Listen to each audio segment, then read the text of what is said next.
to my trouble. Goodbye to my pain, y'all. Goodbye, y'all. Everybody raise it up. You are the God of miracles, say it. You are the God of miracles. You are the God of wonders. You are the God of wonders. You are the God of powerful. You are the God of power. I believe, say it. I believe. I believe. I believe. Say it, say I believe. I believe. I believe, say it. I believe. Say it, y'all. I believe. I believe. So long, bye-bye. So long, bye-bye. Goodbye to my pain and my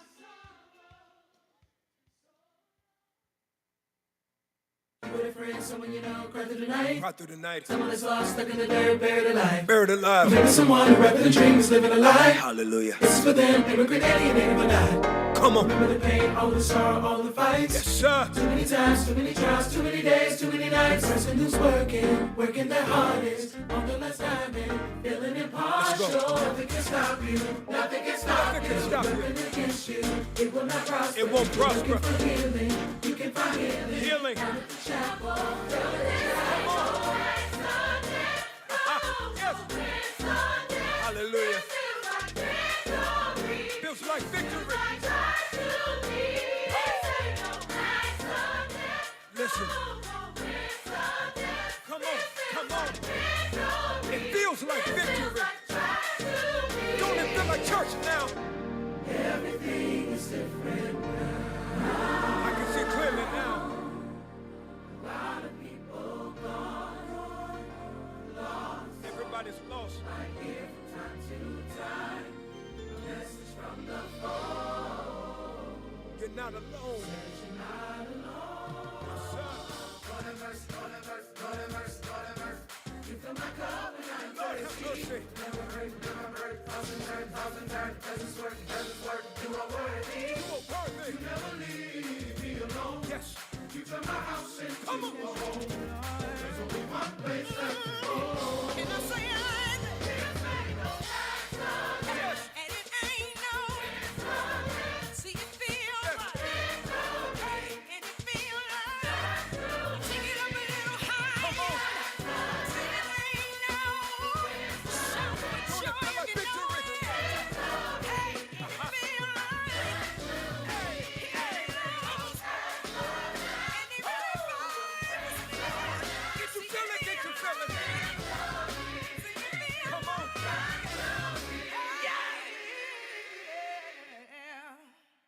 Middle Georgia.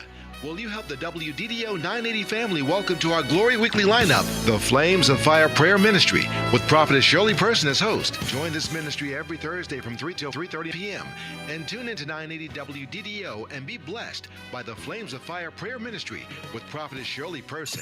It's AM and FM, how you heard it in the old days. The new 107.9 FM and 980 AM WDDO, The Glory. Wendy Hollis, the name you know. Yes, Butler Toyota, 4580 Riverside Drive in Macon. Everybody knows Wendy. She's making buying automobiles and riding easier, just for you. No money down, no payments for 90 days. Over 500 vehicles in stock. Oh my, the choices. Wendy has been serving the Middle Georgia area for over 23 years. Wouldn't you call her a pro? Yes, she's a pro in seeing you ride out today. Wendy Hollis, the name you know. Call her today at 478-476-1770 or 478-808-0440, 478-476-1770 or 478-808-0440. Wendy Hollis. A lot of things have changed over the past 50 years.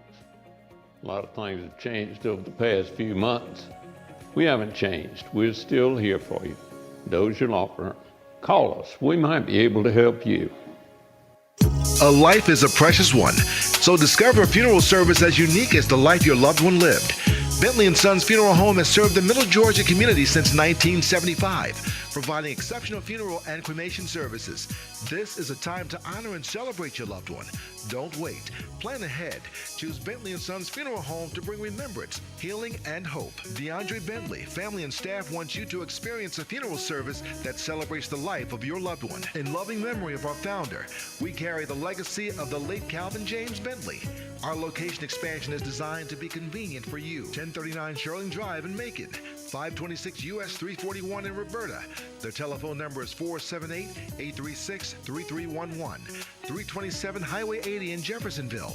Their telephone number is 478-945-6600. And the main campus is at 2714 Montpelier Avenue in Macon. So call them today at 478-742-0952. That's 478-742-0952. Bentley & Sons Funeral Home. We serve those who love in memory. History repeats itself. The new dynamic duo, 107.9 FM and 980 AM, WDDO, The Glory.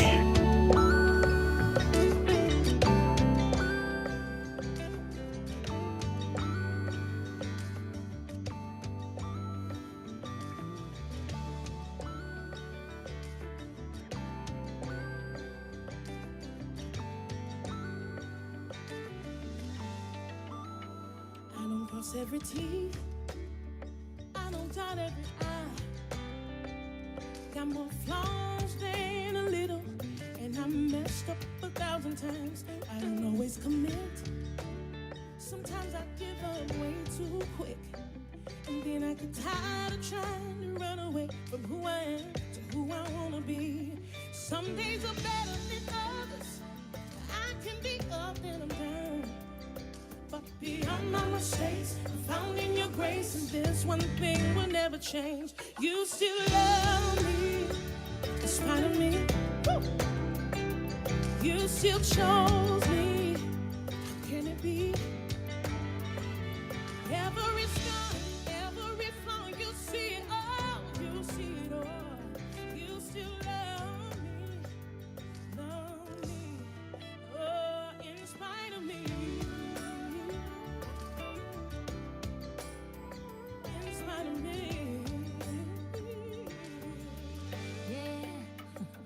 Stubborn at heart, I'm quick to put up a gun.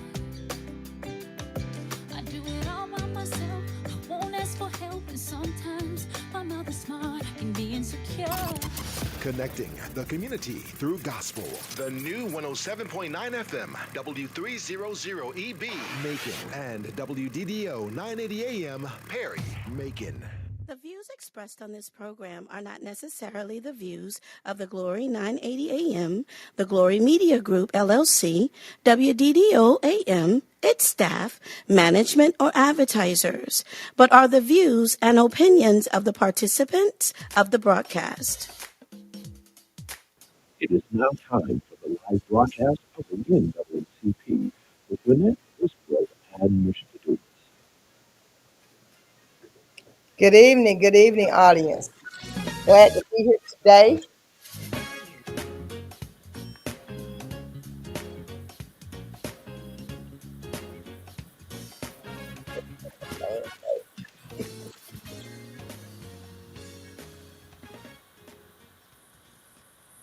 Good evening, everyone. This is GWENETTE WESTBROOKS, your host for the NAACP Truth Show. Today we have a guest, candidate Denise Bryant, who is here today, and we want to we invited her on the show, and we're going to be inviting some other candidates also to get an opportunity.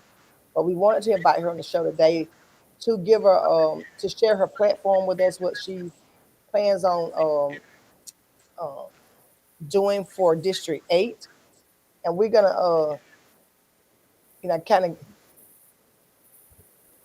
just give us first a little background about yourself, because what we sometimes what we do is we vote for candidates that somebody else may endorse, and so what I want people to understand is you need to make sure that you research your candidates yourself, because sometimes people may endorse people for the wrong reason. And so they have an interest and people running for office. So, you know, what I just say too, they have a benefit from endorsing people. So, and some people are just genuine. They endorse people because they know the work that they've done in the community, and so those are things that you need to be researching when you're looking at, choosing your candidate. You need to make sure that whether they're being endorsed by someone or not, is someone that you're familiar with, that you know the work that they've done in the community. So, I just ask for voters to research their candidates. But we have you here, candidate Brian. Can you give us a little background information about you, and then you can just kind of tell us what your platform is? Okay. I'm Donis Bryant, and I was born in Perry, raised in Atlanta, Georgia. I've been here since 1998. I've been in my community since 1998. So I'm one of the people that were not drawn into it by the redistricting line. I've always been in the community. I've been in law enforcement for 25 years, and I've been fortunate enough to not only work, serve, but I live in there. My kids grew up in District 8, so I've been there. So I see the resources that um, that the citizens need. I've since I work in it, I see things that have not been taken care of, and I'm about change. I'm ready for change in my district. I want to be able to revitalize some of the Westgate area, some of the Bloomfield area that has been overlooked. And when I talk about the youth, I have a passion for youth as well as seniors. So Right, I want to right, make sure that I bridge the gap, to be the change between them, because at one point the seniors were youth and they went through some things, and we're hoping that we can go ahead and steer these youth in the right way so that when they take right, our places, we won't feel like, oh, the world's coming to an end because they took over. So we have to give them a vision. So right. I'm ready for change in my neighborhood, and I just feel like I can be that change. Yeah. And you know what I'm seeing, and I'm with you with that, because I'm in the Bloomfield area, but I'm not actually in your district. I'm in District 9. Yes, ma'am. And so, but it's so many things that are needed in both District 8 and District 9. I used to live in District 8 when I Okay. was growing up. So I see that's I consider that still my community, because that's where I that's where I grew up, and a lot of times I have to go back into that community because of the needs of the people that I grew up with, or like you say, the older generation that knows me, and sometimes I have to go back into that community to help those people. So, I'm with you with that on 100%. If because I grew up in that district. But there's a lot of things in that district that needs to be done. You know, you have a lot of different. You have stores that are there. For example, they put a lot of stores with alcohol license in those Mhm. type of communities. Really not a. It used to be a grocery store there on Houston Avenue. They kind of turned that into it's open 24 hours now, and it's not really a whole lot of.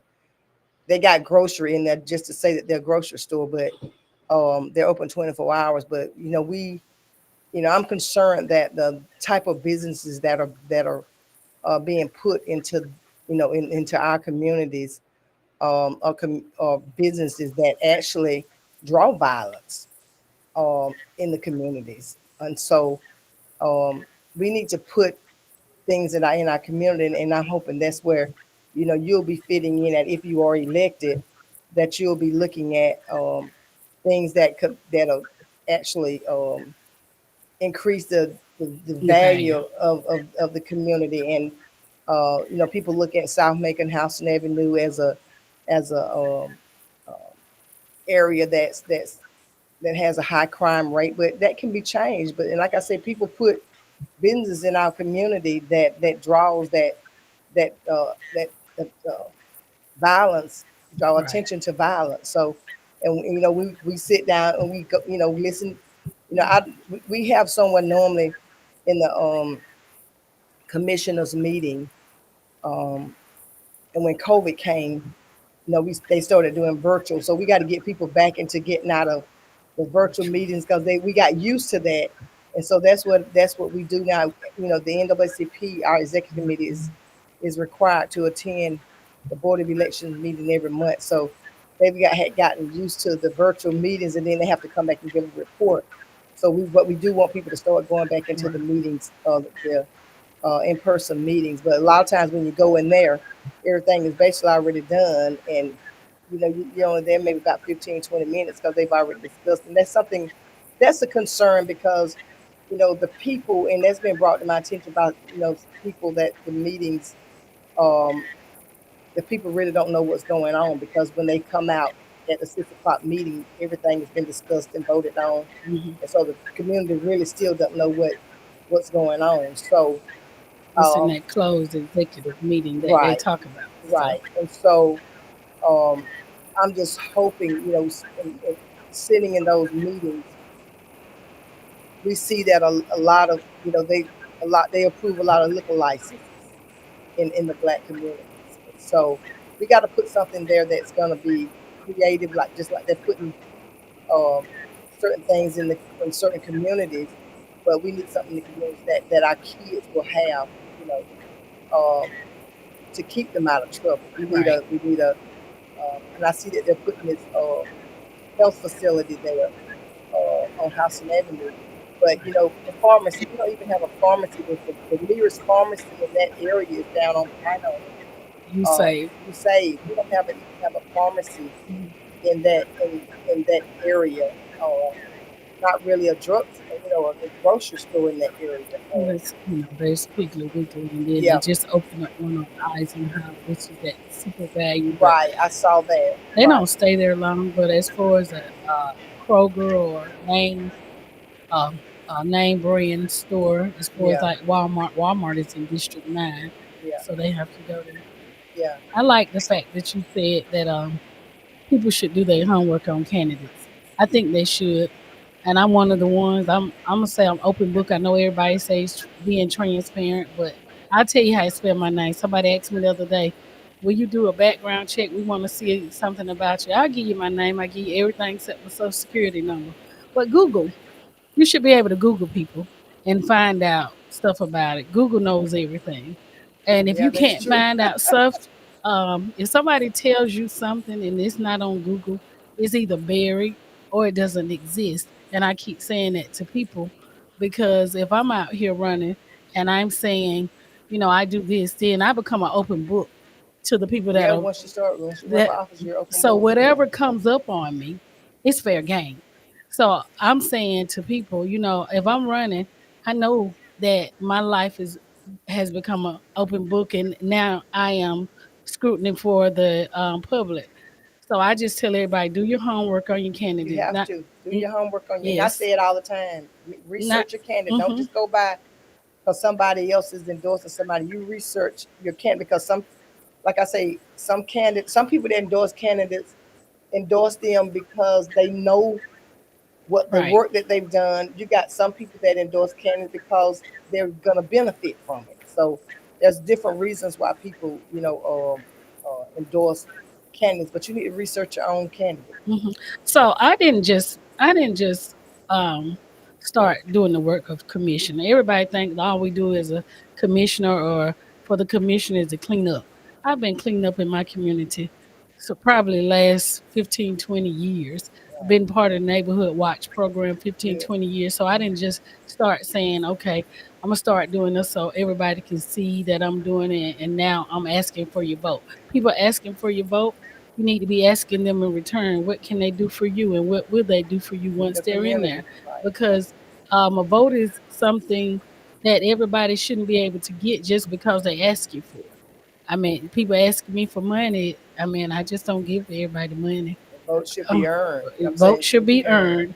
earned, and you got to put the work in. So just because I put a sign out and say, "Hey, vote for Bryant," and but one thing that gets me is that when you hold these forums for them to meet the candidates, and you hold like meet and greet, a lot of people don't come because they're not trying to find out about the candidates, and that's unfortunate because that's your time to be personal with them and to find out everything you want to know and ask those questions that may not have been asked. Well, what I want, what our plan is, and I want to say it live because sometimes people listening to the show, because when I'm in the grocery store or somewhere, people say I heard you on the radio. So just because they didn't comment on here, that means they're listening. But I want people to know that, you know, the president, people are going to turn out. Now, when they, some years back, I sat on the advisory board when they were getting ready, and I was told that that was part of history because they never had that before. So, and I think Patrick just put, I can't read all of it because it's kind of like I said, go live on channel. And it's a X that'll close that, but it's showing. Uh, if we can get the, It's a streets that have been misidentified because I as can't see District it on my, 5, yeah, but are in District 8. That'll okay, be Mallard Avenue, Oglesby Place, Eveline Avenue, Heron Street, Christian Avenue, Swan Drive, Wren Drive. So that would be all of Bird City and everything off of Anthony and Mercer. right. Um, So Patrick David just put this in here, and that's on my voter. It's in my voter page is incorrect. It says that there is a county commission website that provides a map for voters to put the address and provide the correct district. However, the state's my voter page is incorrect. So I just want listeners to know, if you are uh, on Mallard Street, Oglesby Place, Everline Avenue, Heron Street, Christian Drive, um, Swan Drive, and Wren Avenue, you need to make sure that you check your ballot before you go into the. Make sure you check your ballot, and because either Dunnies Bryant or Kim Jenkins should be on that ballot. If they're not on that ballot, you need to be asking questions when you before you cast your vote. Those are the two candidates that are on the ballot for those streets, which are there in showing in District 5, but they're actually in District 8. Again, that's Mallard Avenue, Oglesby Place, Eveline Avenue, Heron Street, Christian Drive, Swan Drive, Wren Avenue, it's Christian Avenue. Christian Avenue, I know it's a Christian Drive, but it's and Christian Avenue. also okay, and then also I think you told me there was Roy Street, possible Roy Roy Street. Street. And so we need to make sure, voters, if you're in those on those streets, make sure that you look at your ballot. If Dunnies Bryant or Kim Jenkins is not on that ballot, then you need to be asking questions before you cast your ballot.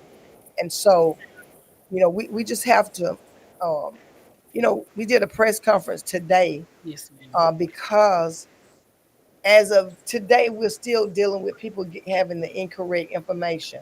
I just had one. I was at the mall holding the sign, and she pulls up and she said, I voted for you last time. She said, but this time I went in there and you're not on the ballot. And I said, well, what district are you in? And she said, I'm in 8. So she had the little white card. But From the when she, Secretary of State. yeah, but when she went in there, she said that they told her you're in District 9 and that some of the cards came out were incorrect. So, with that being said, she said I only had 2 names on mine, and that was for 145, Which Herring is the state and representative. Jackson. Yeah. And so they have 3 ballots that are out there, which will confuse people: a Republican ballot, Democrat, and a nonpartisan. Right. And some of the Democrats won't be on the Republican ballot, and then the Republican people won't be on the Democrat ballot. And then, So if they ask for a Democratic, and see, that's something that we have to educate the community. So this is the purpose of the town hall meetings that we're going to be having. And we're going to be having these town hall meetings through November election, because it's very important that people know what to ask for.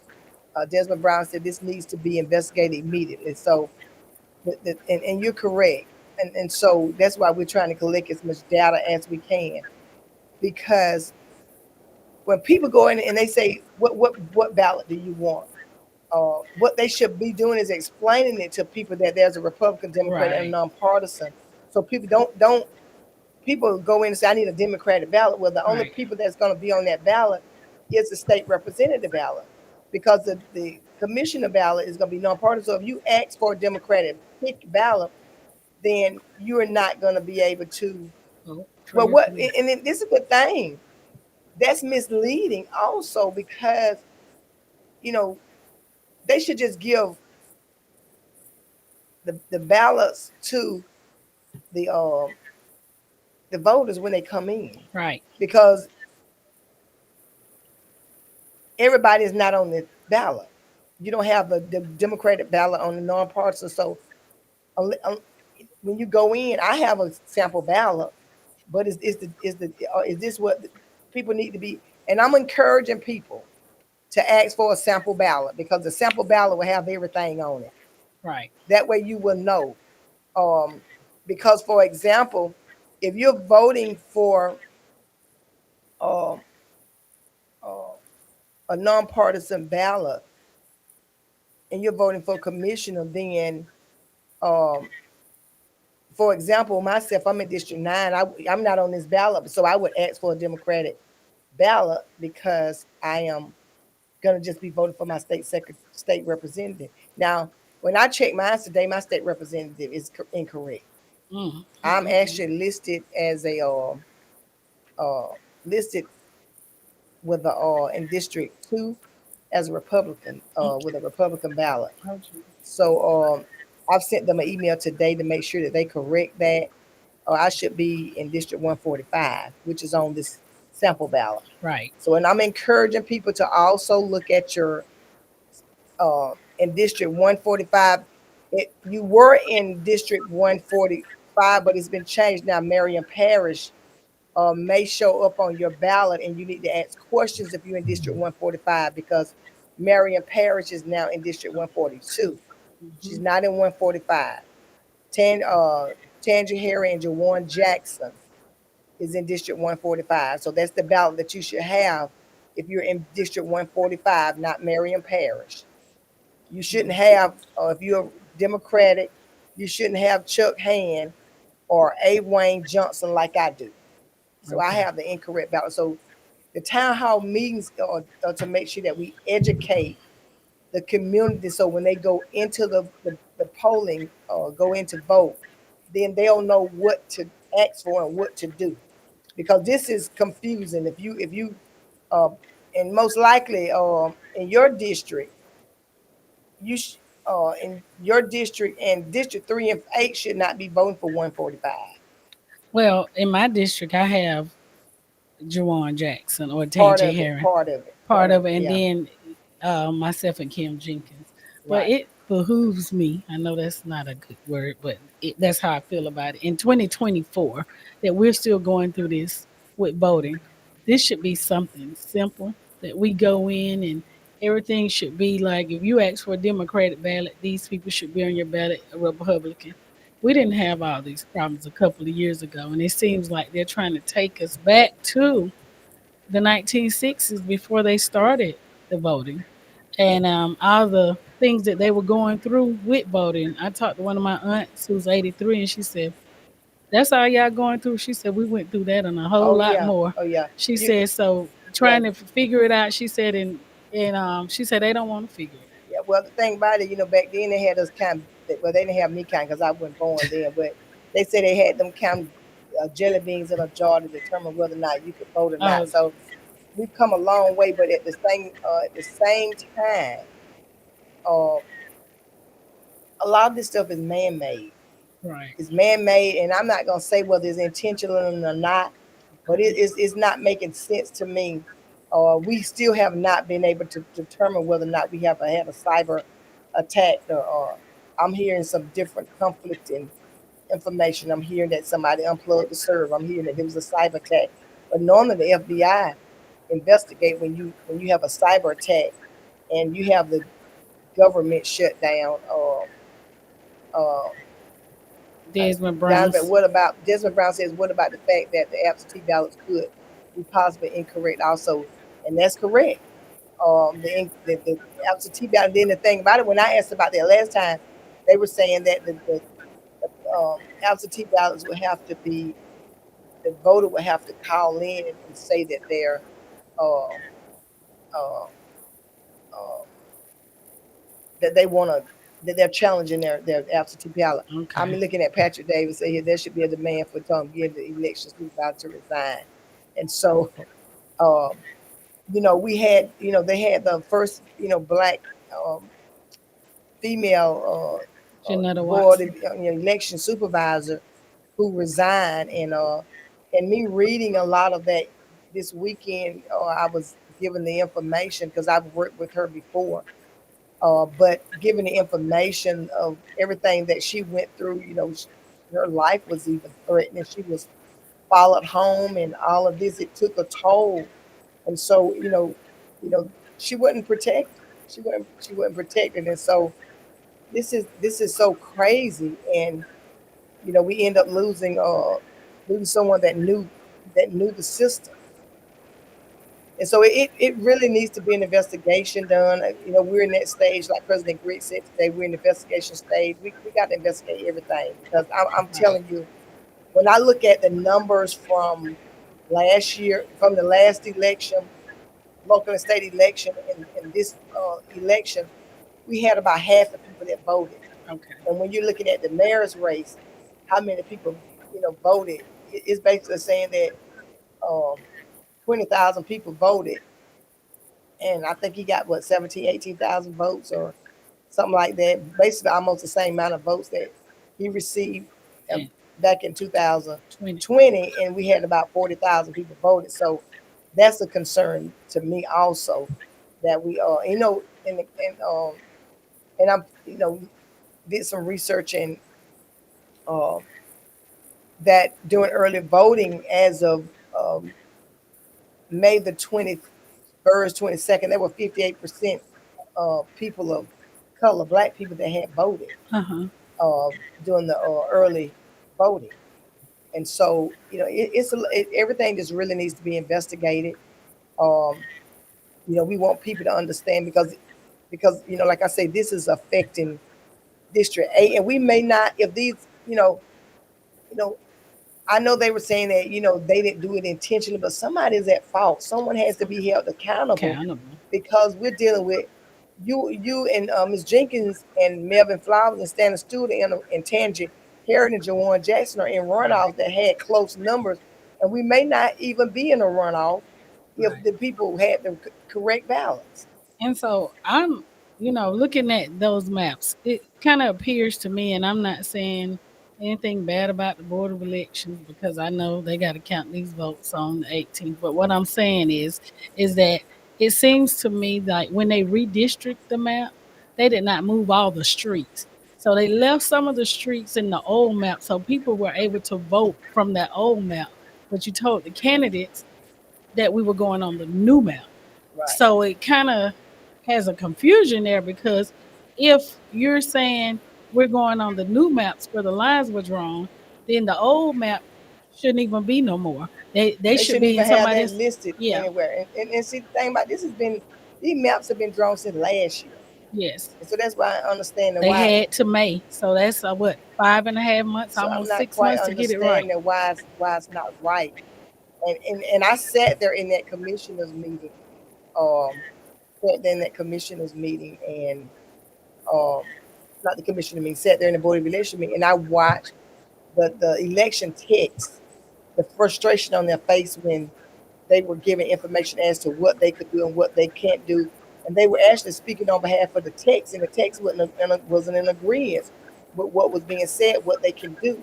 And so that's a concern because, they say that and that's something that we have to confirm. We keep, they're telling us that the alleged cyber attack did not affect the board of election, but election night we couldn't get individual precincts. And then the texts are telling us just as of last week that they're having to go to Warner Robins to do certain things because they can't do it here in Macon. So if it didn't affect Right. Macon Ville, I heard that too. I Macon heard that Ville, and too. so why are we having to go to Warner another Robins. county To load the to cards load the if our card? internet is working here. I So heard it's that not too. making sense. So we they're saying that the Board of Election Service on the Secretary website. It can't be. It can't be because, so if that's the case, then who's feeding the Secretary? How's the Secretary of State getting? They got the wrong information too. Also, and I'm wondering the people that work in the Board of Elections, if they see something that is not right, and I know it's their job, but hey, sometimes you have to stand up for your integrity and tell the truth. If something is not right, just put it out there. Just let everybody know, hey, because this affects all races. This affects your commissioner, your house, districts, your state representative. So if it ain't And the right, don't just presidential sit on election, it. and even Yes. the presidential election, it may Yeah. affect the presidential election. Don't So sit on it. yeah, and I'm seeing here it says Bibb County. Like I say, my stuff is whited out. I can't hardly read it. It says um The review of the map was documented documented by the by Martin by B. Martin, a Marine. Macon Bibb County on 11 March Okay, 2024, the Marlin. day Okay, before the presidential primary. please Please make make it it make make sense. sense. Okay, no integrity. So Patrick Davis said this is intentionally not an accident or a mix up. I'm just my concern is when we said in the meeting they said what they was gonna do, and then we're still receiving the wrong information. People are going back to the polls because they think they're supposed to be voting in District 8, then they're telling them not in District 9. They in District 9. So that means that they shouldn't have voted in District 8 Yes. on In the March first 21st. place. In the Right. first place. They So were in 9. right. And then they got a card said So they were that's in that 8. and so that's why I'm saying that even in my district, District 9, I'm not satisfied with the fact that the person that we have elected is the right person for my because she got votes that she didn't supposed to get. They were people were in this different she got votes that she shouldn't have got, and then you had people voting in the wrong district that should have been in District 9 that people, so I'm not, I'm not happy about that election because when I look at it, there wasn't a whole lot of people that voted in my district. Even on Oglesby and Mallard and Bethlehem, those people voted in District 5. Right, And they they voted. should have been voting in District 8. Right, But all those votes went to District 5. right. So I'm trying to figure out how they're going to do it. But we are about to run out of time unless we can get 10 minutes. We're about to run out of time for this. For this. Patrick Davis said whistleblowers need. Yes, indeed, we do need some whistleblowers. But our time is almost up. But we want to make sure we're going to have these town hall meetings.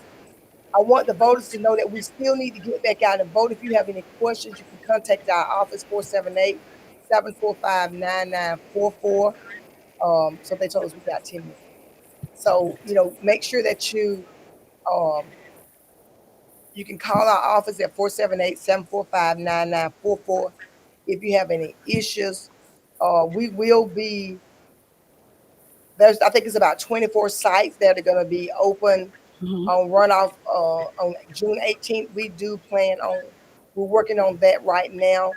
What we'll do is we'll have people in shifts so people won't have to be there the entire time because we're talking about from 7 to 7 because we want to make sure that we get the numbers out the doors ourselves this time because in case we have the same issue that right. that we couldn't get the uh,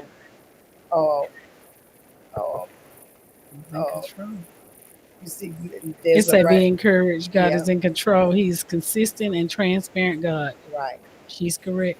So what we have to do is this is what they want us to do is not to get back out and vote. Right. We have to get back out and vote. It's discouraging. Because I know it is, but we're gonna have people in office that we really may not want in office if you don't vote. And people say, well, your vote don't count. Well, I can tell you it does. I sat there the night on May 21st to 1 o'clock in the morning. I can tell you that every vote counts. Okay. Every vote counts. And we want to make sure that whoever is listening, we need to make sure that we have, both Democrat and Republican parties in this when they're doing these counts. We need both parties in the while they're doing these countings. That was my question. When, I know you talked about Janetta Watson, and I want to know, my question is when people are receiving threats and people following them, I'm not going to say if they're Republican or Democrat, I can only guess, to intimidate them. Where is our backup? Who comes and helps us follow them who's following us? Well, the thing about it is, and that's what's concerning because nobody never reached out to the NAACP. But with me reading about it, the Board of Elections knew. I don't know who else was aware of it, but to my understanding, it was not only that; it was the stress with the job, things that were going on with the in with the election, them accusing accusations and different things across the state of Georgia with supposedly alleged voting issues. So she should have had some protection, so she wouldn't have to go through that. I'm saying she really should have had someone there, basically like a bodyguard. She should have Right. had Right. somebody there, and so you know when Fannie I Willis had one. when I They got her one. when I read that this weekend, that even the board members did an interview and said that she was in fear of her life, and that she was followed home uh, uh, many times. This is heartbreaking. And then it led to the point where she ended up resigning. And then people were saying, "Well, we hate to see that," but nothing was. I don't. I can, I'm not gonna say that nothing was done. But what I do know needs to happen. We have to make some changes. And I want to talk on it for a few minutes because I ain't got but about 7 minutes. We have to make some changes need to be made with this board of election. For one thing, um, the board of election should not be, well, the board of election supervisor should not be governed by the mayor and the commission. Right. It should be someone that cannot run for office. Because when you have the mayor and the commission as your overseer, you can't freely and clearly do your job. Because it's in your mind, you're thinking, if I don't do this and I don't do that, then the mayor is gonna, or the commissioner, they're gonna get rid of me. Which that's the bottom line. That's what happened. That's why it should be someone that has no affiliate, that can't run for office. I just don't see where the mayor should be the board of election supervisor. For one thing, the board of election shouldn't even be at the mall. Right, I agree with that. It was put out there as no ADA. They said they got handicap parking rides, but that's just for the amphitheater. That's not for the. I'm just trying to figure out. I don't see any. When we did the early voting, I didn't see anyone riding, taking people to the poll. They say it's handicap parking and handicap rides. I didn't see that, and they need to take that down. You don't even see anything about the board. So that's just for the amphitheater when they're having concerts. That they have they take people back and forth to the amphitheater. It has nothing to do with, unless somebody's shopping at the mall, and I guess they taking people there, but not doing the voting process. But another thing that we need to look at, what I talked about earlier, I read the paper, the Monroe County paper, and it was really disturbing to me, which I already knew. Well, it wasn't disturbing. I take that back because I already knew that. But the mayor has come out and said that he was affiliated with the Republican Party.